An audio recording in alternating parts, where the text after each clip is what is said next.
On this episode of Locked On Lightning, we discuss one of the comments from today's media day that really irked me. I'll talk about all of that and more, but first, let's play that music. You're Locked On Lightning, your daily podcast on the Tampa Bay Lightning.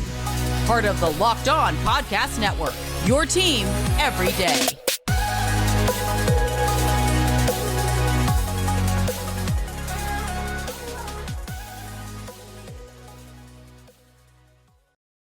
And welcome to another episode of Locked On Lightning, part of the Locked On Podcast Network. I'm your host, Adam Tanker. And on today's episode of Locked On Lightning, today it's a little different. You know, I had some stuff planned out that I wanted to talk about, but today was media day, and we are 20 days away from opening night. The Tampa Bay Lightning, of course, will be opening up the season on the road on Broadway against the New York Rangers, the team that they defeated in the Eastern Conference Finals last playoffs. And, you know, media day is supposed to be a fun thing, supposed to be very exciting, supposed to build anticipation and excitement around the team as training camp begins, and you see some new faces coming in. You see some of the old faces, the faces that we are used to on this team. And a lot of things were said. You know, we had interviews with Steven Stamkos, GM Julien Brisebois was talking to the media as well, and you got to see some behind the scenes stuff. So it's pretty cool to have that and be exposed to that. But on today's episode, I want to discuss what Julien Brisebois said, a statement that really stuck out to me. That, you know, obviously the Lightning social media, they posted it out. They, you know, when they have this kind of stuff, they have the video and everything, and you know, it's great. And the quote that they chose to stick out was, you know, obviously it's a positive statement. It's something that obviously you want to get out there to build excitement around the team. And the statement, what I'm talking about is, it was Brisebois said, "I look at our potential roster and it has the makings of a really good team." Now, my question, my first thought that came to mind was, does Brisebois not think that this is a particularly good team? Does he think that this team is, you know, right now on paper, you know, if we're comparing, if we're looking at this roster right now, and if you want to follow along with me, just go on the Lightning website, look at the roster right now, or you could look on you could look on Daily Faceoff and look at the line combinations. That's probably an easier way to kind of look at it, so we could break down each line, which we've done before on this show. But if you're looking at this team now, because that, a lot has been spoken about this past offseason, this summer, about the really lack there of moves that the Lightning have made. They have been made. There have been moves that have been made here and there, but not crazy moves or big time signing like last year. Lightning signed Corey Perry, which, you know, make no mistake about it, and we saw it pay off during the regular season and the playoffs. That was a big signing. It may not have been in time, and maybe down the road we'll look at maybe Nemestikov as being a big signing, or Ian Cole. Who knows? Maybe he'll have a big year. But that's what brings me to my point. Does maybe Brisebois think that this team is, compared to past Lightning teams, not up to snuff? And let us know here at Locked On Lightning what you think about this team. Let us know in the comments below. We're on YouTube, as well as let us know on our social media pages. Our handles are at the bottom of the screen: LO_Lightning on Twitter, as well as LockedOn_Lightning on Instagram. And my opinion on this team right at the moment, and we'll have to see, you know, really we're not going to see anything, in my opinion, that would give us any indication that maybe this team is undervalued or overvalued during preseason, because not everyone's going to play an adequate time on the ice. So you're really not going to see much. It's just really more of an exercise for guys to get out there, get in game speed, and go out there and hit someone other than their teammate. And my opinion on this Lightning team right now is that if we're looking, if we're comparing them to not only the other teams in the Atlantic Division, I still think they are a top 3 team. And if you're curious about what the Atlantic Division is going to look like, we do have a feature running on the YouTube channel as well as on our audio pages on Spotify, wherever audio is, whatever platform, Bust Out Podcast, we are there. Have been discussing and continuing to discuss the rivals in the Atlantic Division that the Lightning will be facing off once again this season. How do they hold up against these teams? We just recently, a couple of days ago, had the guys from Locked On Senators on the show. It was great having that. And when you look at this Lightning team and you compare them against the Atlantic Division, I still think that the Lightning are a top 3 team because of what the other teams in the division, where they're at right now. We all know that Florida is going to be Florida. They obviously, with the addition of Matthew Tkachuk this offseason, and they seem like a team who is set bent on redemption and could potentially, maybe, we'll see. I'm not touting them up. I'm just saying, looking from a Lightning perspective, after the season they had, could potentially turn it around in a manner that was similar to the Lightning after their collapse to Columbus. And then, of course, all we know, rallying off 2 straight Stanley Cups and 3 consecutive Stanley Cup final appearances. So who knows with those guys.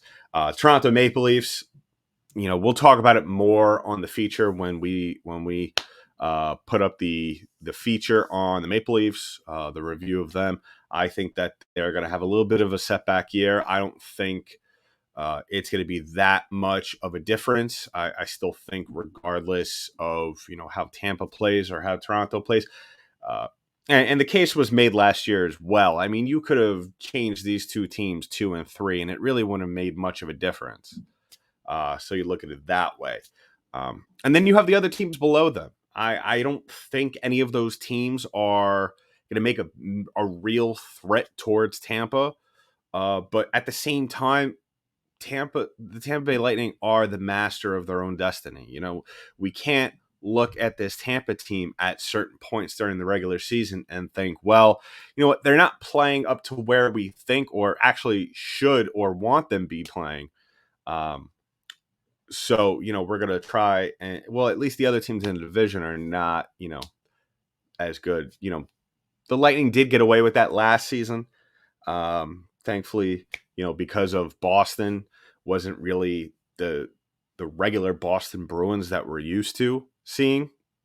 And, that could also be a factor as well this year. I don't think Boston is going to be, I think we're going to start to see more of a dip in their play. They're an old core here, and, some of the players on the team, and you could go back to the feature on Boston that we did earlier. And I just don't think that they're the big bad Bruins anymore, especially with all the talk now in the offseason that, David Pastrnak might be out the door sooner rather than later, which I still think would be a very bad move on their part. But other than that, you have the Red Wings, you have the Senators, and then, those 2 teams, barring some magical season from either of them or some performing, I don't think that they're going to threaten for that 3rd spot in the division. They might be there. They might be maybe 4 or 5 games out of it, as we get to the finish line. But I don't think it's going to be a serious thing. But like I said, I don't think that this Tampa team is as good as years past. I think in that statement that Brisebois made was more so, I think really what the undertone meaning to that was that, they're a good team. They don't, but at the same time, I don't expect it to show within the first couple of weeks or even months. So we'll have, and that's why I emphasized on past episodes that how important it really is for this Tampa team to get off to a fast start. And we'll talk about more about this over the course of the episode. I really want to dive deep into this because I think it really warrants a very long discussion on it. And we'll talk about it as the weeks progress, as we get closer and closer to October 11th, only 20 days away. And really, it's in a way nerve-wracking but exciting because, one of two things could happen. We could see a little bit of a setback year, whether it be because of talent, lack thereof talent, or because of maybe a lot of the players on this team have accumulated a lot of miles from these playoff runs over the last couple of years. So we'll see. We'll talk about it more as we progress over this episode. But first, I want to talk about today's sponsor, and that is BetOnline.net. BetOnline.net is your number one source for all your pro and college football betting needs and sports info this season. Find all the latest sports football league developments, game matchups, news, and podcasts, including this year's opening week games. And BetOnline is the fastest and easiest way. Check out all your favorite sports and events, including MLB, MMA, boxing, and golf. So head to the website today or use your mobile device to learn more about the trends and action. BetOnline, where the game starts. So before we get into anything more about this, I just want to thank everybody for making us your first listen of today. If you're watching us on YouTube, thank you for making us your first watch of the day. And make sure to like and subscribe to the pod on social media. And also as well, if you're listening to us on an audio platform or on YouTube, hit that subscribe button. Leave us a comment below. Let us know what you think about this Lightning team. Because like I said, it really warrants a thorough conversation and examination of what we have in front of us. The product that is going to be on the ice in the coming weeks. Like I said, I don't think that we should place too much stake in what will happen in preseason. A lot of these guys are not going to play, if at all. We might see some limited ice time here and there during certain moments in the games.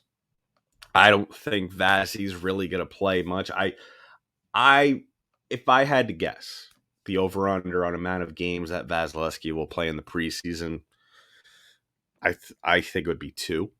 I think 2 is a good number. I think even in even 2 of those games, I think maybe he plays 2 periods tops. I don't see a reason as to why. I mean, really, Vazzy's a professional. He's a vet. You know what you're going to get out of him.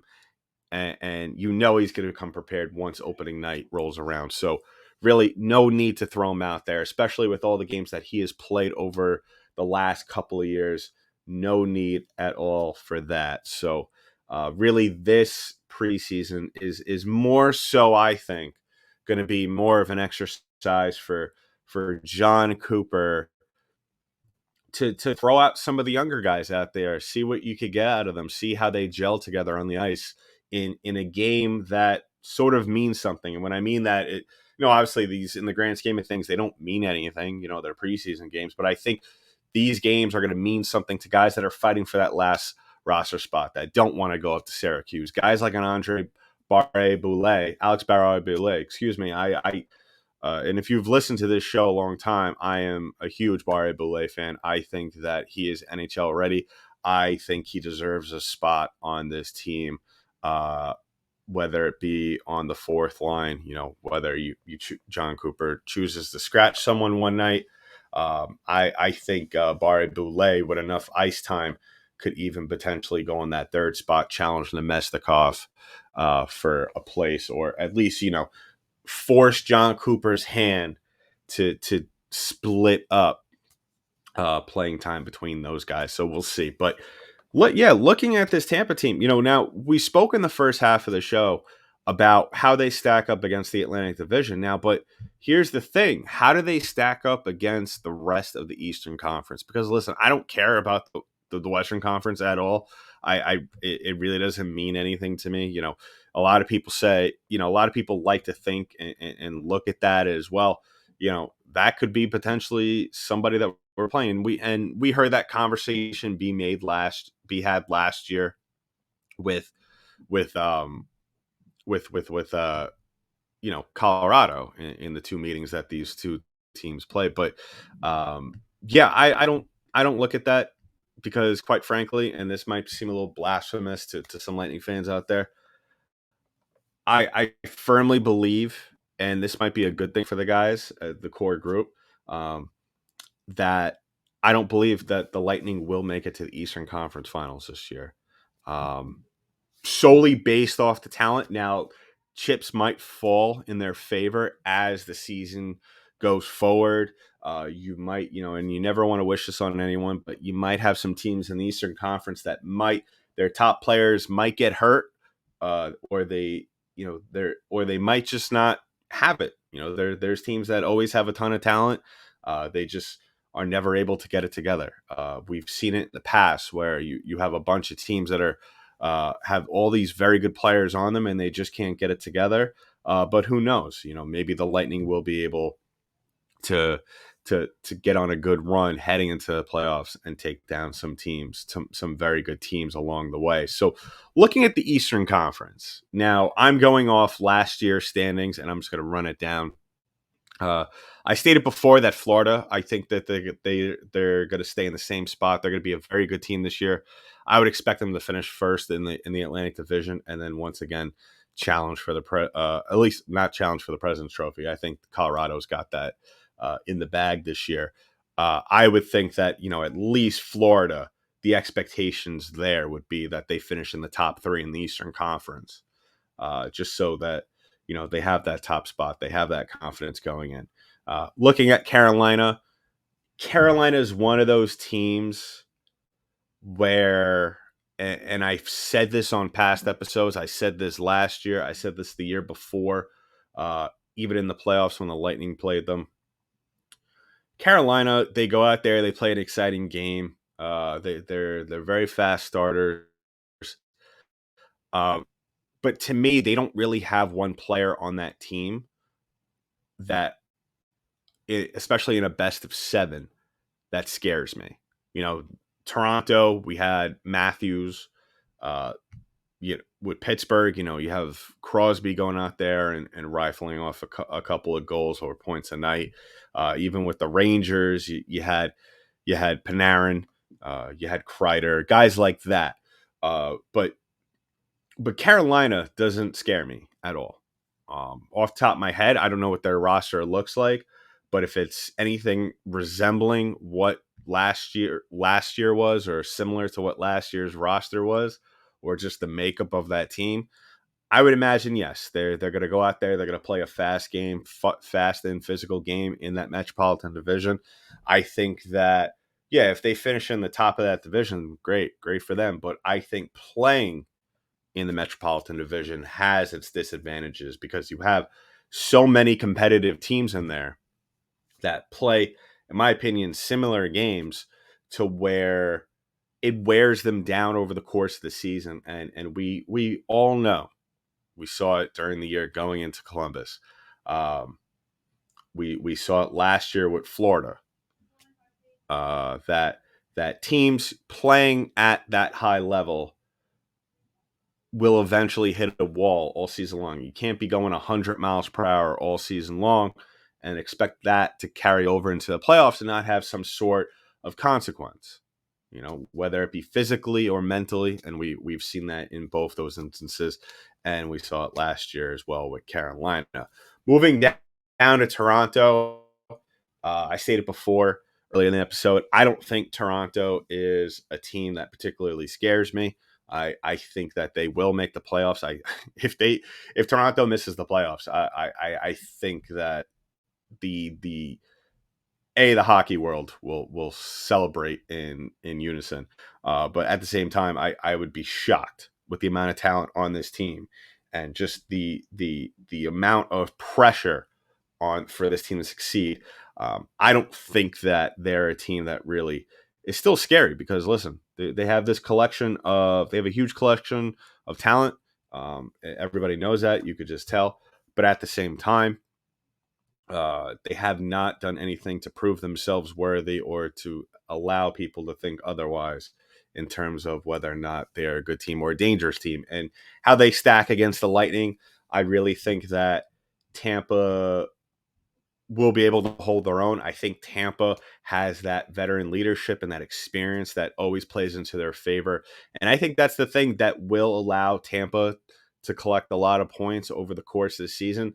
I do expect them to get off to a little bit of a rough start. Not dig themselves a hole to where they won't be able to get out, but I believe they will be able to keep themselves in the mix for a playoff spot and even that third spot or even that second spot in the Atlantic Division.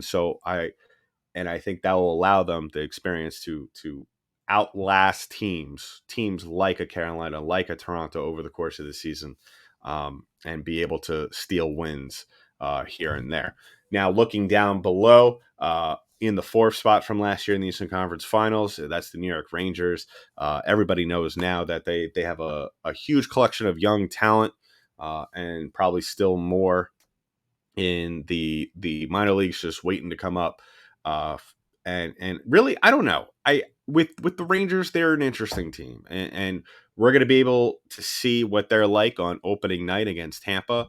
I just think that they are a team that I think for a young team like this, yeah, you have Kreider, you have the Panarins, you have the Zibanejevs, you have the Foxes, you have a very good core group of guys on that team that is going to be able to do a lot of positive things for you, that are going to be able to go out there and give you a chance to win. And then obviously you have Igor Shesterkin, who a lot of people, which I still don't agree with. I mean, it was 1 year. Yes, he won the Vezina last year, and congrats to him. He had a fantastic season, but I'm not convinced that, I still think that this league is Vasilevsky's league in terms of being the best goaltender in the National Hockey League. But I'm not fully convinced that the Rangers are going to be as successful this year. Now, we saw what happened. They took the league, by storm in terms of surprising a lot of people, including myself, and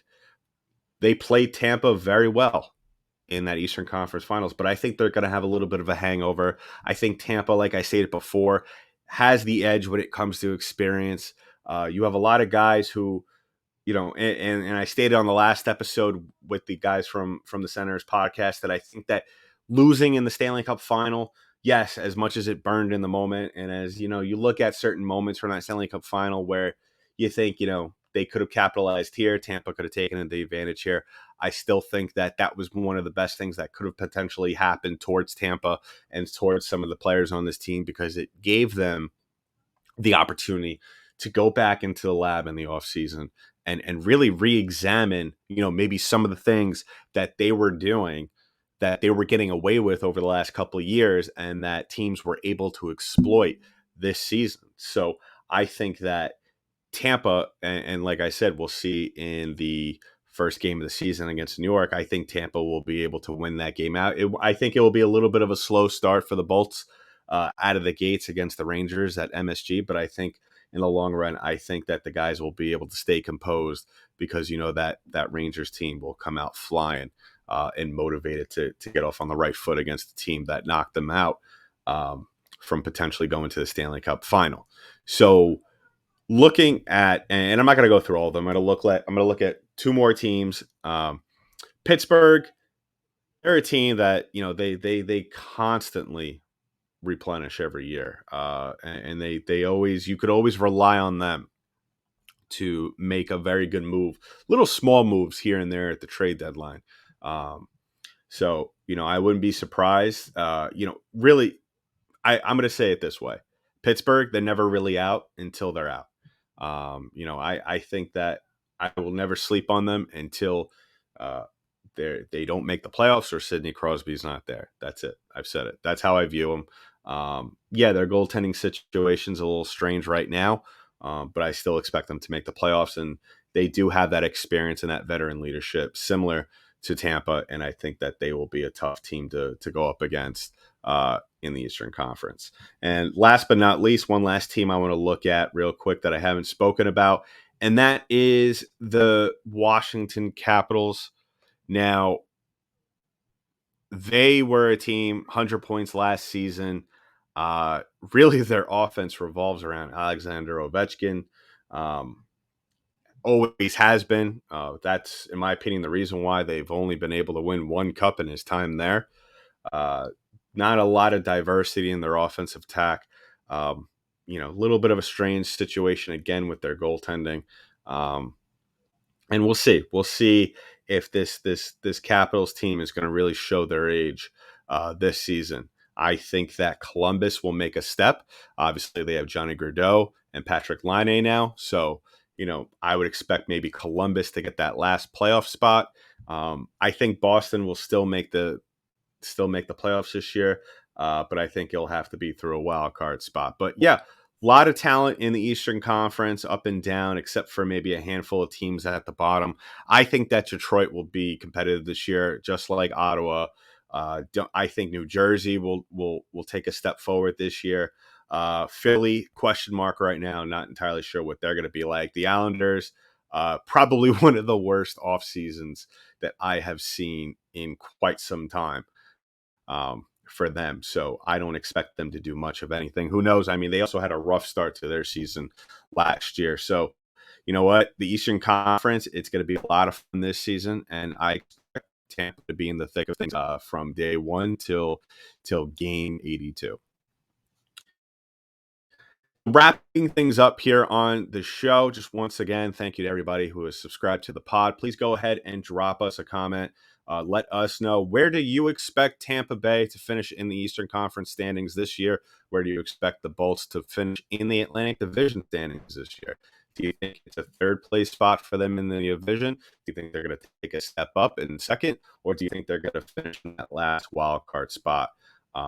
So please go ahead and drop that. And once again, please go ahead and subscribe to the pod if you haven't already. And please go ahead and give us a follow on our social media pages at @L_Lightning on Twitter, as well as Locked_Lightning on Instagram. So that's been it for today's episode of Locked On Lightning. I'm your host, Adam Danker. I'll talk to you on the next one.